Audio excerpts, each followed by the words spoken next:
And what is the sechel mechayev? That's the question. All right. Be very important. We are very. I think, based on my impression, we already spent 3 days on it. Yes. It was the opening question on 3 different classes. The principle at sechel is mechayev is the following. Ratzon is a koyach makifi. Koyach makifi means that it is representing the reality itself within its own parameter, within its own truth. Like we always give the example that it's like being inside the house. When you're inside the house, you don't need to prove that there is a table and a chair and there are all kinds of... It is all part of the environment, all part of the reality that you are experiencing. You don't have to discover anything. Sechel is, like we said, it's like looking from outside, you're observing something. And when you observe something, and then you have to, so to speak, understand this Indian that you're observing as an outsider, from outside. You have to make sense of it without experiencing it. So when you see, look inside the house, and you say, oh, there's a table. Oh, I know, a table has to be there because it's used for such and such. A chair, oh yeah, a chair has to be there because it's used for such and such. Everything has to be mechayev. Everything has to be reasoned out. This is the principle of sechel mechayev. In ratzon there is no reasoning. Ratzon has the reality itself. And I said, when you're inside the house and you have tables and chairs and whatever else in there, everything fits right in. This is the reality itself.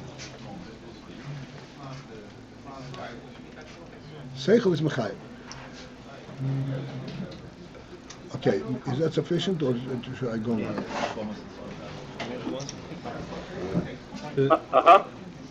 Just to clarify, the reasoning on which sechel justifies or sechel the Ayin also has to be representative of the ratzon, right? I mean, it has to Right, that's what it says. Sechel is mechayev as bar ratzon. Where does sechel get the means of which to reason it out from the ratzon? This is good. This is an extremely important point.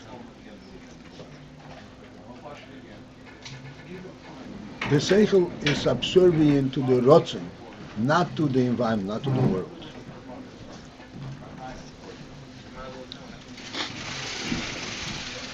The sechel justifies and explains the presence of a table and a chair. Not because without a chair you'll be tired standing up. Or without a table you won't be able to, you will be inconvenienced. But rather, because this is a human home and a human being, in order to function, it's part of his full wholesome functioning is that there's a table in front of him and that there's a chair and that he is fully comfortable and he is fully present. His presence is felt in the house through the table and the chair, and then he can actually function. You know, the sechel is mechayev the dvar ratzon. He gets his reasoning from the ratzon, not from outside. This is as I said, it's extremely important because in our days it's extremely important. They found all kinds of convoluted, foreign, animalistic explanations for everything. Then these are not true. It all comes from the roots, all comes from the essential truth.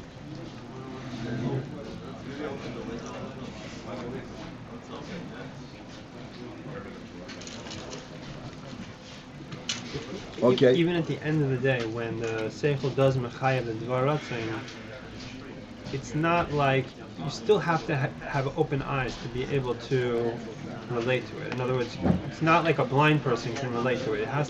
It's a living sechel that still points back to some kind of truth. Sechel, the phenomenon of sechel is there is Chochmah. Chochmah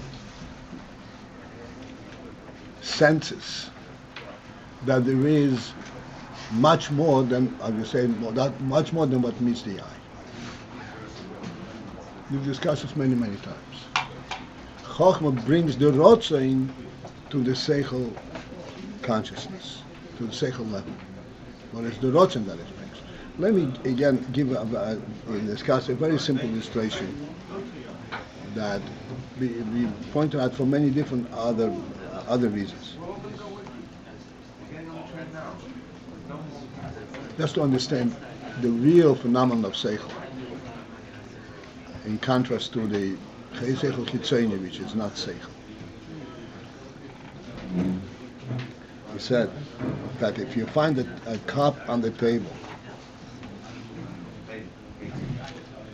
you will immediately argue with certainty that this cup was put down on the table by a human being. Because how did the cup get there? The cup is a cup and the table is a table. They have no relationship to one another. And it remains that way. They have no relationship to one another. Except how did the cup get there? A human being put it down. And we just always contrast that certainty, that view, to the very similar situation where instead of you finding the cup on the table, you see the person putting the cup down on the table. I'd like you to think into this and see what you come up. Everybody senses there's a difference. What is the difference?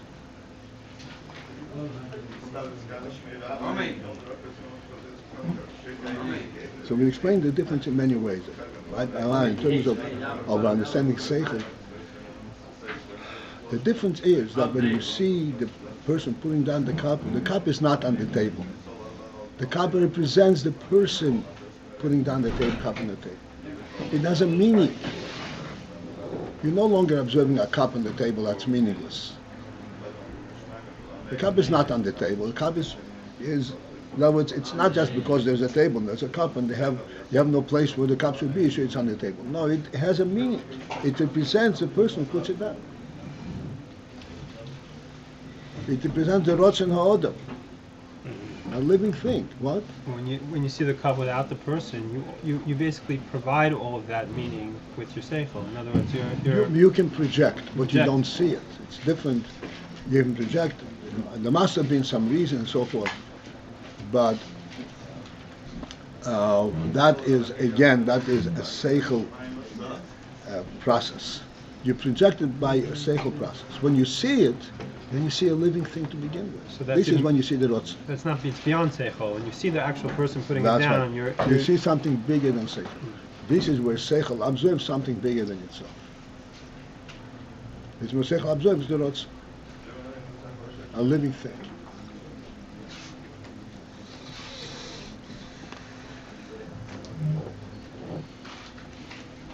And I'm hoping that eventually we'll understand this, and then we'll be able to open our eyes and see the whole world from the same perspective.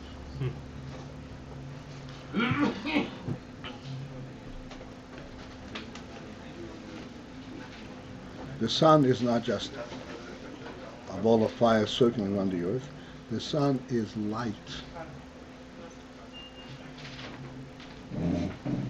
The first day there should be light. Light is an intangible thing. We don't even understand what light is.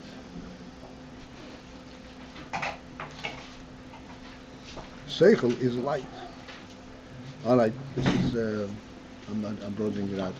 The point is, sechel is, as I said, because of the Chochmah element of sechel, it is privy to something which is higher than sechel. That's why Chochmah is defined as bittul, which means it observes not by its own experience, its own verification, It observes what there is to observe. The truth itself. Not as it makes sense to me. So you're saying that when we observe the world, we actually see it as like the person putting the cup down on the table? Absolutely. Absolutely. This is how we see. This is why we feel comfortable in the world. Everything makes sense. Everything is real, even though we don't know what it is. So it doesn't matter. It's a real world.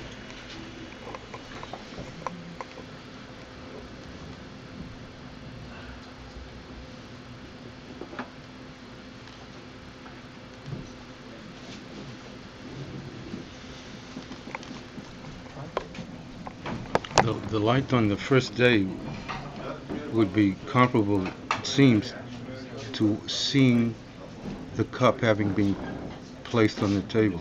The sun and its light is seeing it and then trying to understand what was the context for it. And therefore I want to ask, if that's true what I said, the earth and the world that we live in, would we say that's like the cup having been placed on the table, observing the person? The sun rotating around the earth. Besides the fact that we pointed out that the sunlight is a completely different phenomenon, the sun rotation around the earth is not the result of some kind of physical relationship, like a gravitational correlationship between the earth and the sun. That's not how they observe it. Sun rotates around the earth because it wants to provide the earth with its services. This is how we perceive it. It's like seeing from a ratzon perspective. Yeah. The Rebbe, in his famous letter he mentioned many times, this is a letter going back in the mid-50s, the Rebbe said the question about the sun rotating on the earth and on the earth rotating around itself and day and light. It says, or the earth rotating around the sun. Logically, I would say it's the sun rotating on the earth. Logically.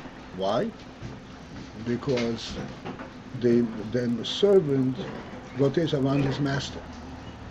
The earth has got human beings. The earth has a Torah. The earth has a real meaning to its existence. The sun is nothing. It only provides light and heat. So clearly, the servant has to rotate around the master. This is the Rebbe's perspective. Where does this perspective come from? This is the human perspective. This is how we see it. You say, do you see the cup bringing the young person bringing? Yes, we do. Yes. This makes the Chochmah and the ratzon as one almost. Almost. Ratzon doesn't have that question. Ratzon experiences it. Chochmah observes. It is people. Chochmah says, I don't need to make sense of it on my own terms. I need to know what I'm showing, what it is.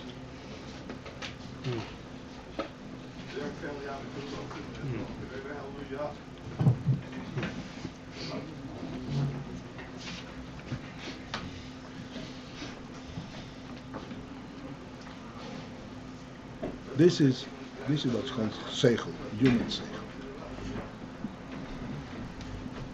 This is called objective thinking.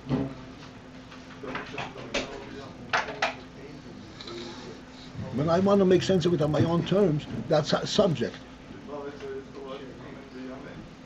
This is objective thinking. This is when you see reality and you accept it the way it is.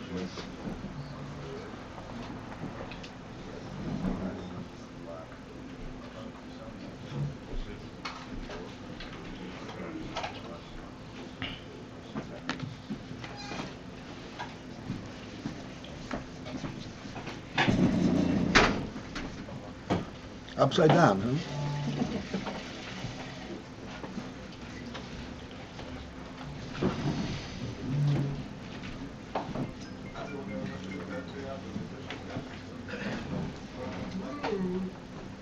Okay.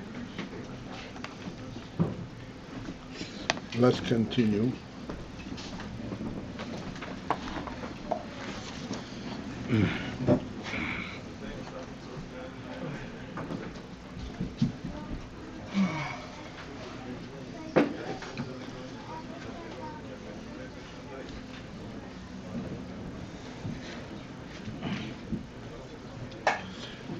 Having redigested this again, and it seems like this time we hit the target.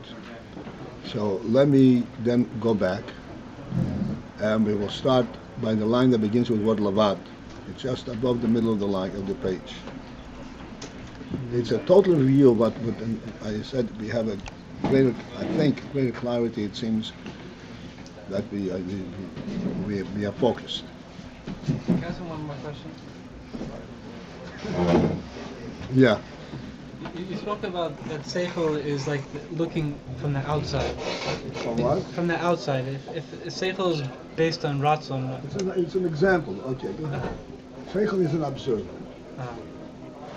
not a participant. Is that?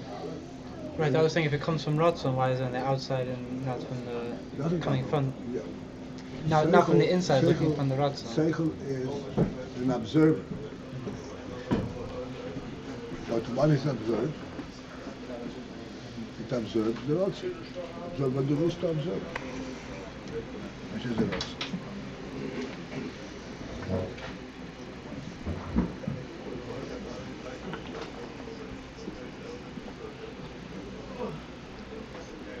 Right. The line begins with word levad, a couple lines above the middle of the page, and here we'll have the whole thing. Chochmah, as for example, kasher odom eisa dovo. When a person does something, arei behechrech. So in that situation, behechrech is imperative. Shehi yetchilo hiseirus rotzin al zeh.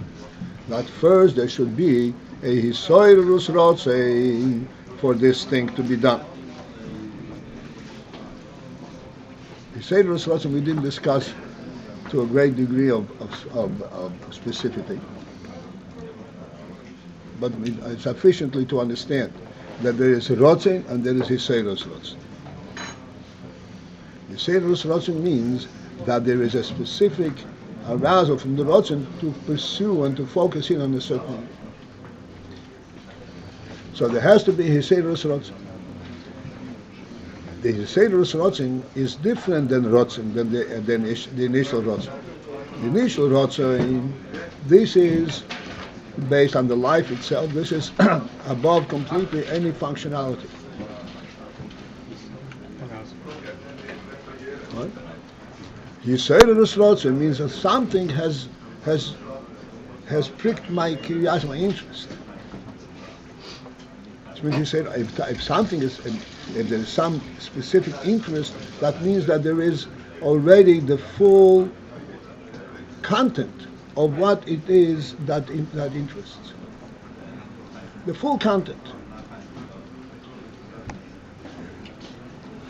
And then afterwards, afterwards, this inyan, this dover comes with sechel. Shemechayev es varitzein. And the sechel is then making sense. Shemechayev varitzein. He brings a logical imperative process to this ratzon, to this ratzon. Ve'eich u'be'eze eifen sheyiyeh. And the sechel identifies how should it be, and in what manner should it be executed. And then it comes into midas. Because of this specificity, it comes into midas shebalev. Then the heart also becomes interested in this inyan. Ad asiyah bepeil, until it reaches asiyah bepeil, to an active performance.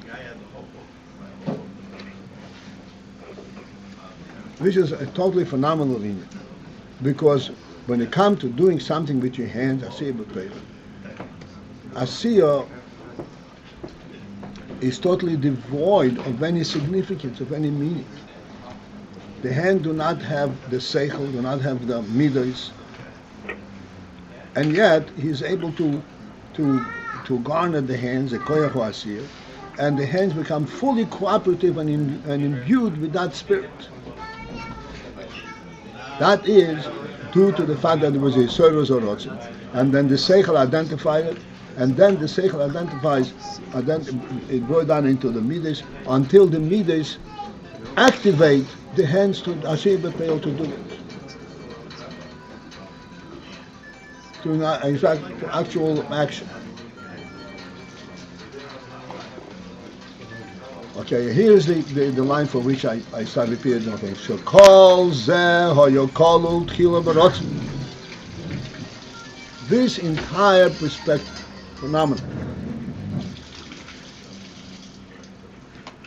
hayokolu tchila b'ratzon was included earlier in the ratzon. When there was a soros haratzon, it included this entire structure, the entire process. Just 1 second. And the ultimate result of it was all included in the ratzon. The imperative element and the midas, and ultimately Asher B'Peil. It was all included in the ratzon.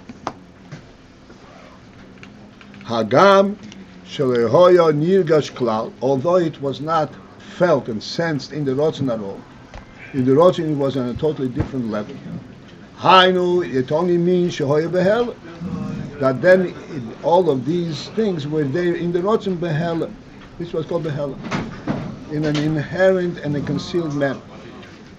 Aval ha-behelim, but at the level of behelim, hoya ha-koel b'ratzon, everything was included in the ratzon. Be'ez oifun shereitzim hadover. It was everything included in the ratzon. What does it mean? It was all included in the ratzon. What is the manner in which he has the ratzon in this thing? Okay, before you ask questions, let me just present this in you. We've used a very vivid explanation of this, and there are absolutely many others, but this is a very clear explanation. The ratzon for a house, the ratzon for a home. The ratzon for a home, initially in the person, is on a very high and deep level, to the extent that the Gemara says, "Ein noi odom." He is not a full-fledged human being if he doesn't have a home. Which means that this is the essence of the person. This is the essential ratzon of the person. This is not, doesn't need a hiserus or ratzon. This is part of him being a human being.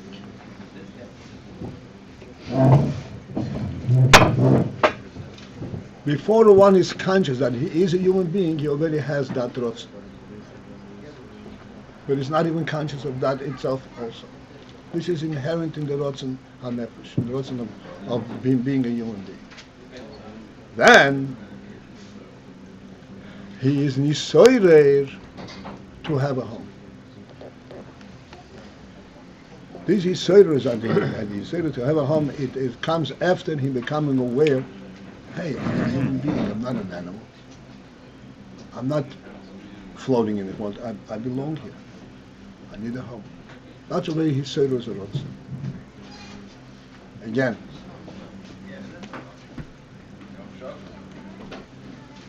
It's not that he is looking for a home because otherwise he'll be exposed to the elements. He's looking for a home because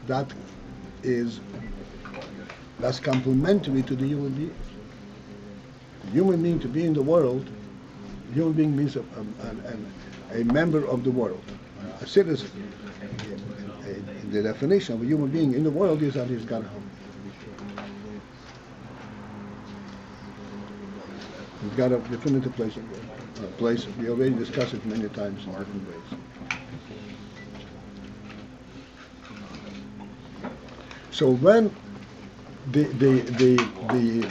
ratzon levad is, this is before, this is inherent, this is the essence of the person. This is, as you say, this is what the Rebbe created.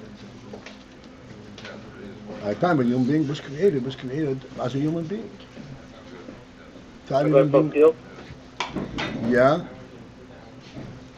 Could you, when you say the ratzon, Kisayras ratzon, something pricks him, you said. So how is this consistent with what we say that everything really is coming from inside, not from encountering the outside? And encountering the outside, it would be considered outside if it were for outside reasons. Like I said, protect one against the elements and things like that. But this is not an outside reason. The reason is an internal reason. But something arouses him, reminds him, I'm not living like a human being. That's not an outside. That's an inside. So there's and this ratzon is totally based on the initial creation, what the human being was created as. It's really, so to speak, the godly definition. Na'asa Odom. What is a human being? This is a human being. And he is not aware of it until he grows up and he becomes aware of what it means to be a human being.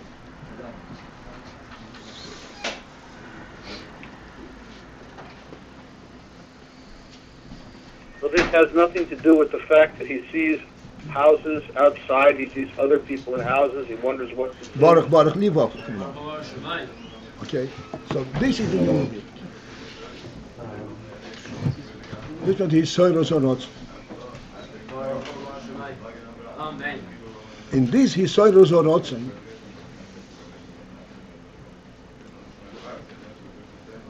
the principle of having a home is not merely having an area where he is sequestered, so to speak, from others, of protected against the elements. A home means a human home. A home means a place where a person is comfortable, where a person can fully express himself and function as a human being. That's what a home is. This is what Adam Sheni Beis is. Why does he have that kind of home? Because a human being came to the world to function, not just to exist. We came into exist, so he needs a cave to protect him against the elements. But that's not what he came here for. His aim is to function. And the Pasuk says, sure, to conquer the world. So he has to have a place in the active world and be able to act from there. In order to be able to act from there, the home has to provide for all his functions.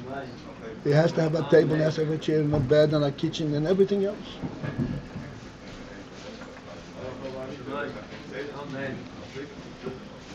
All of these requirements are included in the initial Yisayros Ratzon. Although in the Yisayros Ratzon it was not identified, it was not identifiable. Because there the overwhelming oil was the human element, the home. But included in that are all things that will eventually populate this home. Then subsequently it comes into sechel. And the sechel begins to decipher. Okay, so how do you make a home?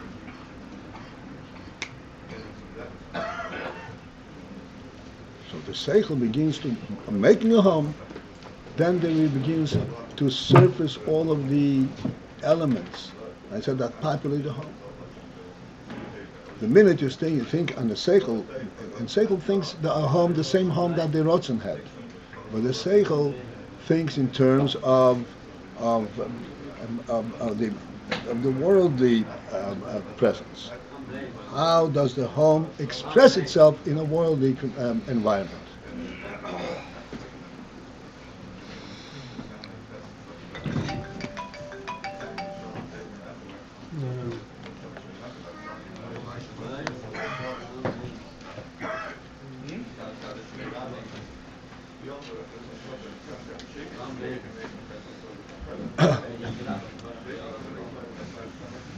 I want to make another point, a very, very important yet subtle point. This will lead us to full understanding of this.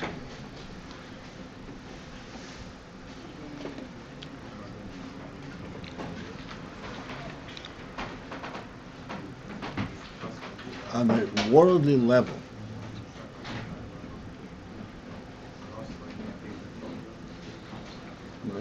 step back a moment.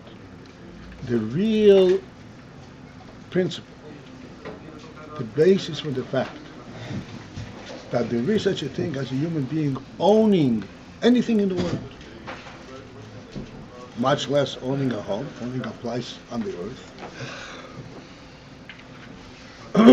we have to understand that the basis for that is because the world was actually delivered to the human being.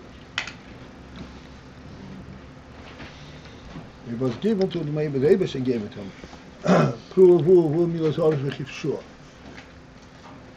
The Beis rendered the earth to the human being. In other words, what I want to say is, it is not a phenomenon based on external parameters. That we agree that I'm not going to touch your property so that you don't touch my property. There's an element of ownership, a true element of ownership, granted by the creator of the world himself. The world is not a hefker, the world has a creator, a Nissan. And the human being clearly represents that creator. The human being therefore has the power, the ability to own a piece of land.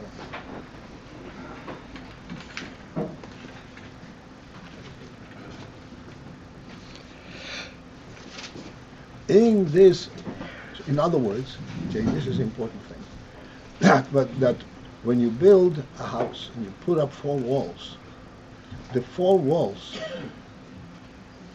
are not merely to keep outsiders out. Just understand this. The 4 walls do not define your ownership. Your ownership is prior to that. You were given the right to put up the 4 walls. That's your ownership. The 4 walls are not to keep outsiders out. The 4 walls is to create the environment that identifies your ownership. Only from a positive perspective. Why do you need to identify your ownership? In order to put chairs and tables and beds. This is where it becomes, where the principle of a home begins to surface.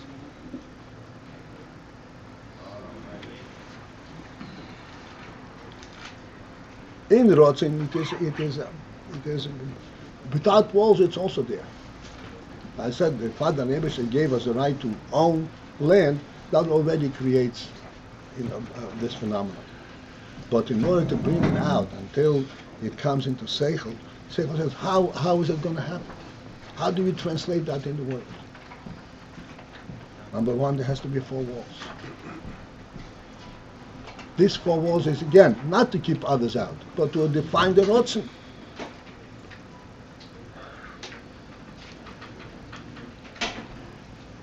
To bring a person in, like you always point out, a very interesting phenomenon, that if you give a person the Empire State Building as his personal dwelling,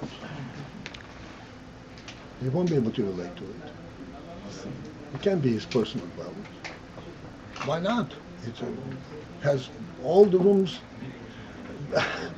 you will never be able to cover every room. You won't have enough shoes to put in each room. It's not a home. It's not part of the ratzon ha'adam to have a home. Because a home is predefined by the ratzon what a home is. It's not 4 walls that keeps other people, others out. It's a human definition, coming from his nefesh, coming from his creator and so forth. This is a home. And then the sechel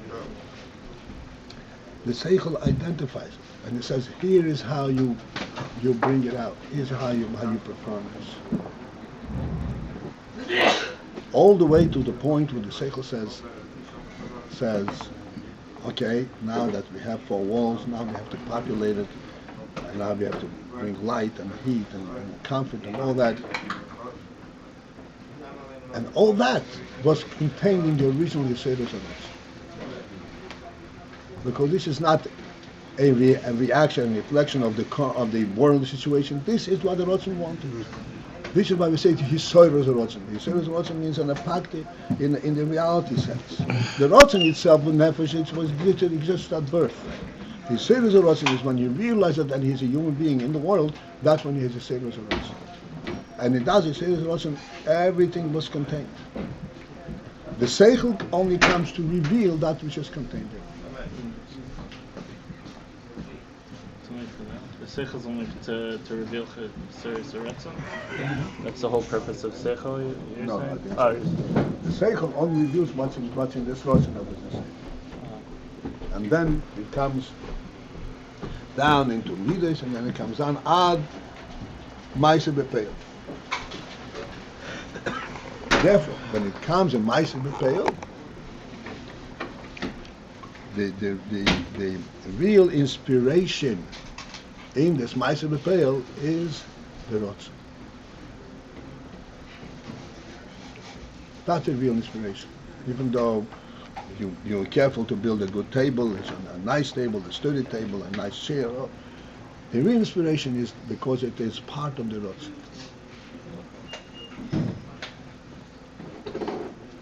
And the minute you deviate from that and you create something that is not suitable to the ratzon, you lose it.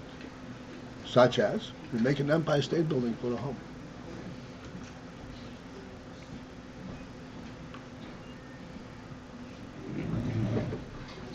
And the human being says, I don't want it, and you don't understand, why don't you want it? Don't you see what I'm giving you?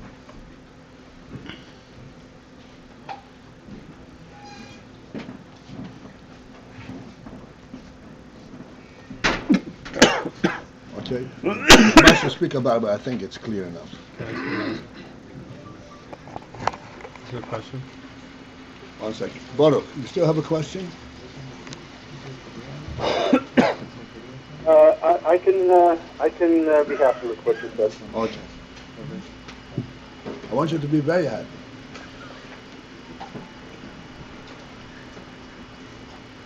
This Indian Very. Okay, very good. This Indian that there is an external arousal, you see houses and all that, we mentioned many times, he gave a very clear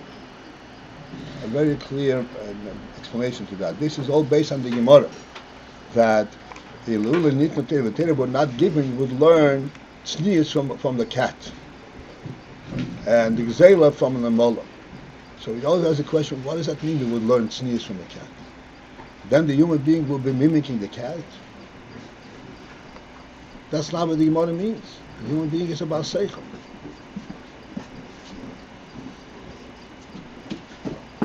If he would be mimicking cat, why doesn't the dog mimic a cat? Because the dog has not enough sechel to appreciate what it sees. Right? The human being appreciates it. That's what he learns from the cat. So what was the learning? The learning is that he's learning from the cat. The cat would make him think and realize, hey, there is something significant in this. And his sechel then makes sense of it. Ultimately, it'll be his sechel. So it's not based on the cat, it's based on his own sechel. Why is the cat even necessary? What does he need the cat for at all? Why doesn't he have this insight on his own without any kind of... in other words, ratzon has to have a hisayrus. I got your question, but did you ever see a mommy take a child's hand and let it touch a stove? I was out of the room when that happened. Okay, you're right out of the room, but she does it. A loving mommy lets the child touch a stove, so the child will know this is hot, and stay away from it. This is when you need the cat. The sechel, like we say over here, there has to be seiros ratzon to the sechel to come out. The sechel, the person goes on a higher plane. When he observes something, that the sechel sets the sechel in motion and asks the question, what's in this? He senses right away there's something in it because he's got the ratzon. But something awakens him to it. It's not a trigger. The ratzon won't talk to the sechel directly? No. This is on a higher plane completely. That's like the neshama has to be mislavish in the goof before all this stuff has to start happening.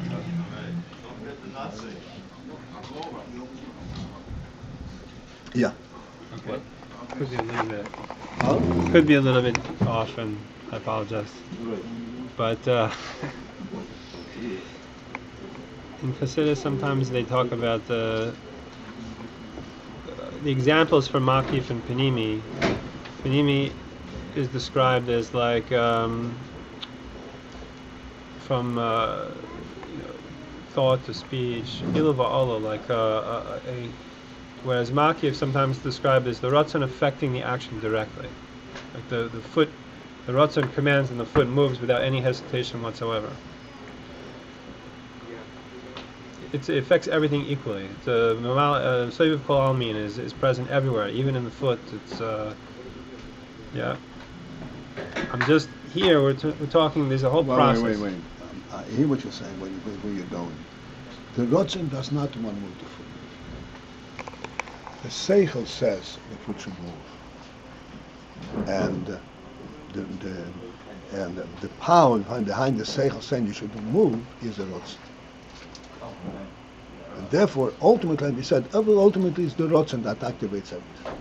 When it comes to the identity as to go, stay, it's in the sechel, not in the ratzon. The power behind the sechel is the ratzon.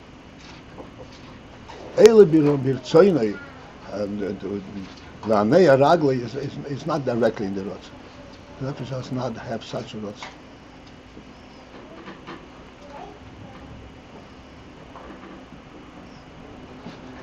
Okay, I'll show you.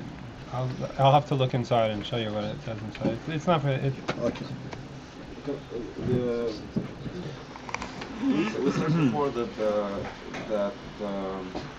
the ratzon is that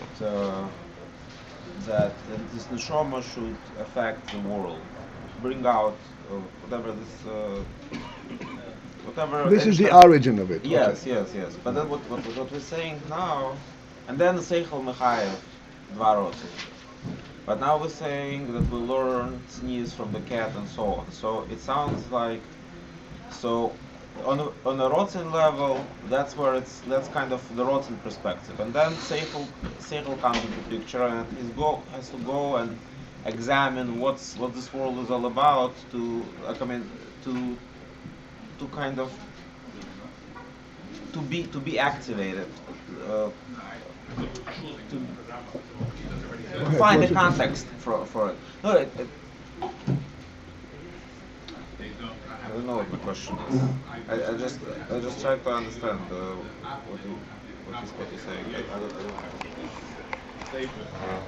sorry.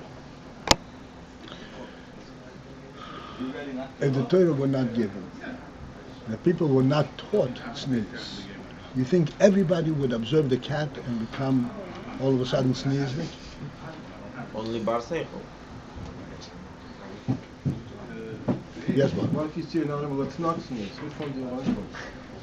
The one that's not sneeze. The one that devours every other No, animal. but what makes the choice?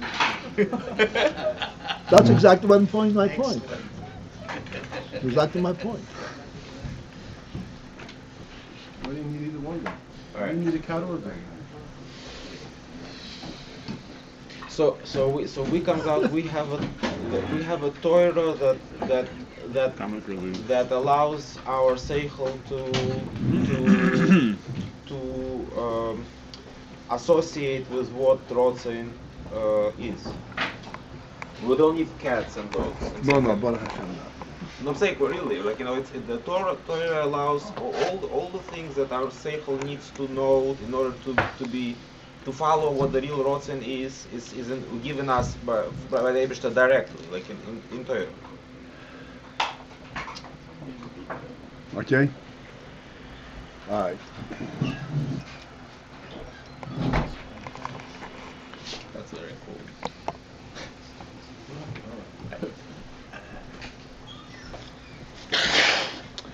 All right, so let's continue. So therefore, the similar Inyan, this is all a mashal, the way it is Lamaila. The whole Inyan from Maki, from Pnimi, came in because we wanted to descend in the way it is Lamaila. That's to understand Bina versus Malchus.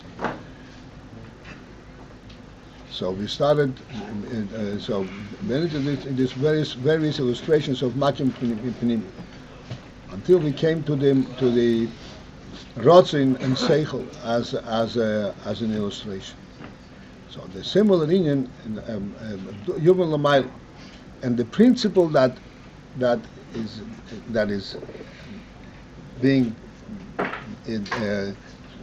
pointed to, and all that effort is to realize that the pnimi is draws from the makif. It's extremely important that the pnimi comes from the makif.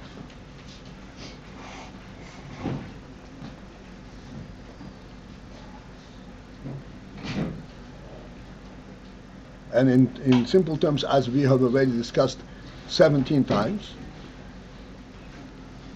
that when a person behaves like a human being, it is because there is a makif perception of what a human being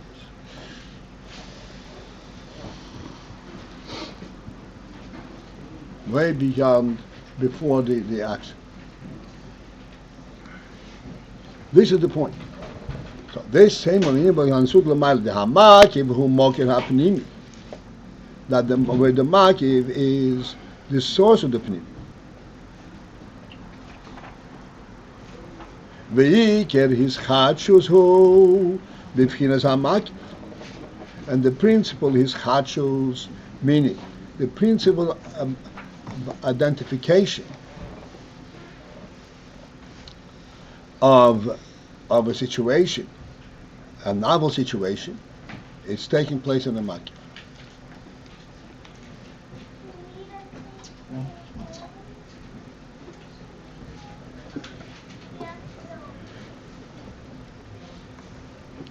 Okay, what this means is as follows. We all understand, hopefully, that all the koiches, including ratzon and Ayin, which are altogether phenomenal koiches, they all come from the nefesh.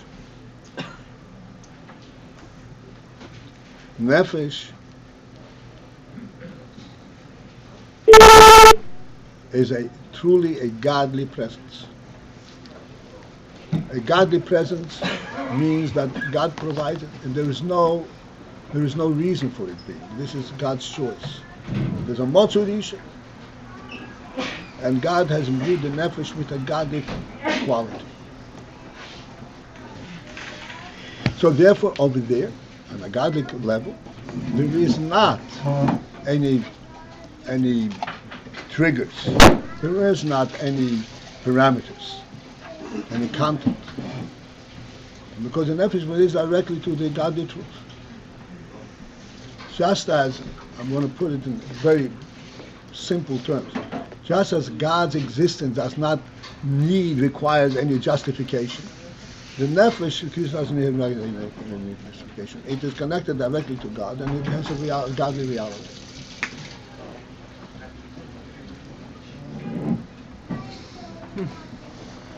There's no makif, there's no pnimi, there's just the godly truth itself. Therefore, from that perspective,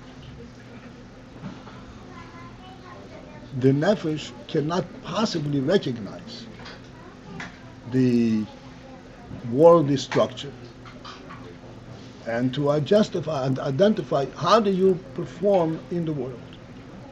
He doesn't see world.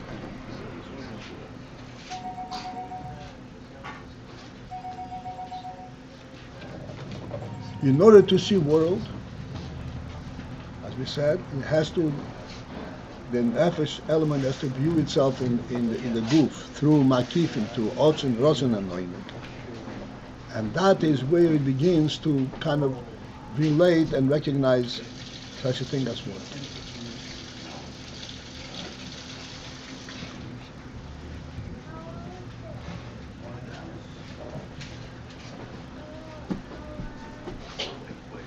In the ratzon itself, we said that there is the ratzon hanefesh itself. The ratzon hanefesh itself is ratzon. The nefesh wants to be nefesh. The nefesh wants to be nefesh, wants to be what it is, and no other thing. When it is soyrus or ratzon, the nefesh is mislavish in the goof. There is the ratzon in the nefesh. This is when it's created, that there is a ratzon in the nefesh to be in the world. But the nefesh has no connection with the world at all. The nefesh wants to be in the world. Doesn't mean the nefesh wants to be in the world. It means that the nefesh can relate to the world and can see where it can actually express itself in the world. This is the initial ratzon. In that initial ratzon, everything is included.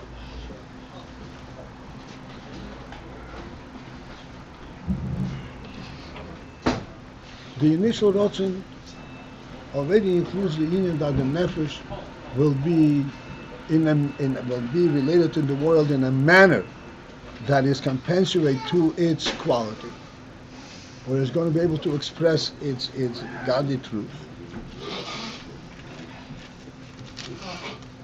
It's not going to become enslaved to the world. This is all part of that initial ratzon.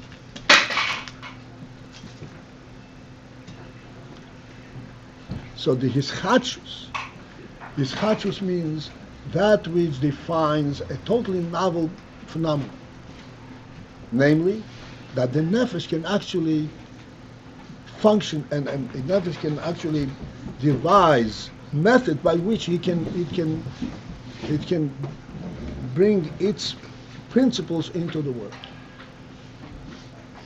That's a totally hischachus.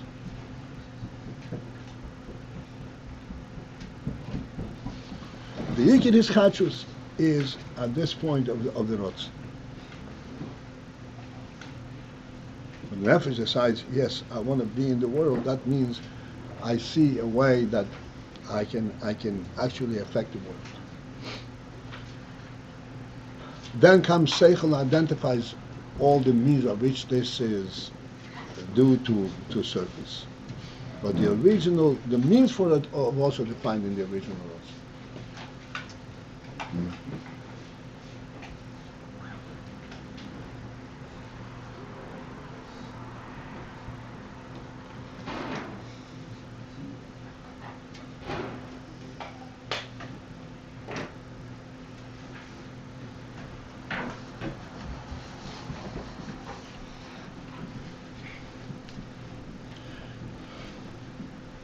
It's late, I just want to finish. We must explain the principle of lo signoiv. Modern ones. Principle of what? Lo signoiv.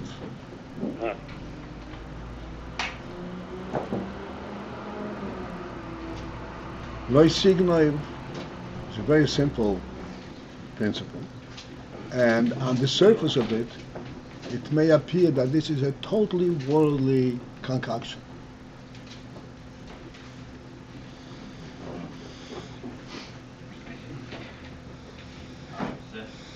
And both the initial possibility is from world, and the reason for abstaining from it is a worldly reason. You should live in peace with your neighbor. So we explained, no signal is a mitzvah that is included in the Aseret AyinBase, which means it's a reconnect to Anoich Hashem Elokecha. Where is it the reconnect? What is the principle of this? So we explained that the whole phenomenon of Gneva is possible only in the world. Because in Gneva there are multiple entities. L'mayla, there is no multiple entities, there's only one domain. What's it called again? There's only one domain. Therefore, Lois Signoiv is something which comes to reality at the point where the Neshama comes down into the guf. And there the possibility of Gneva is possible. Totally possible. Why then does it say Lois Signoiv? You're now in the world. In the world, this Gneva is something which is a possibility. You come from a higher world, it's not, but here it's possible. The answer is that even though you're now in the world, you should know that Anoich Hashem Elokecha permeates exactly the reality of the world itself. It's not really different domains. It's all one domain. It remains one domain even at this disparaging level. This is like see. This concept the Neshama can relate to. This the Neshama finds. Yes, I can. This I can relate to. This is why the Neshama wants to be in the world, because the world is not really denying the truth of the Neshama.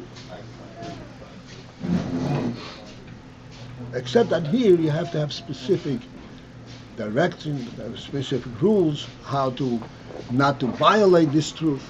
But essentially it is the truth that we are talking about. It's very easy to miss it because it's so available, it's so readily done. I can pick this up, I don't see what I'm doing anything wrong from a worldly perspective.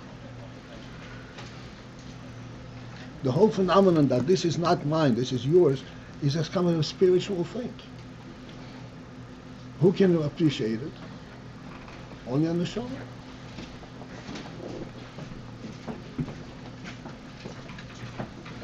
Because the Neshama appreciates that whatever is in the world is a godly creation, and God created everything in an orderly fashion, and therefore and gave human beings the possibility of owning things, and ownership is a godly decree, and you can't violate it. Not only can violate, you actually respect it.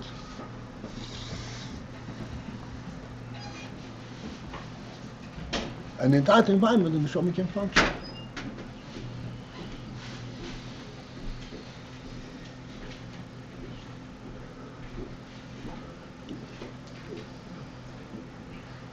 And this is a pshat that we find the ratzon, and then it gets translated in a practical way, and it's by sechel, on the level where it becomes a practical thing. But the practical thing is reflective of the initial ratzon.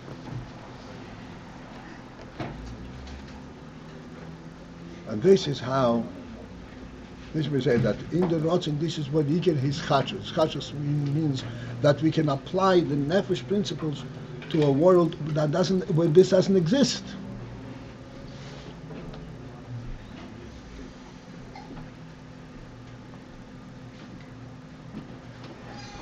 And then the sechel identifies in the world, and the sechel has a lot of challenges. Once you bring it to the world, a lot of challenges. But this is the principle. Until it has to be asir b'peil, you have to actually need a policeman that should guard that you shouldn't steal. It's an amazing thing.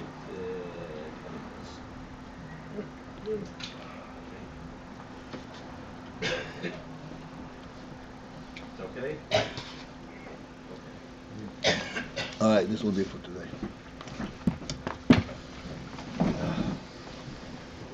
Talk right Paltiel. Call to, thank you.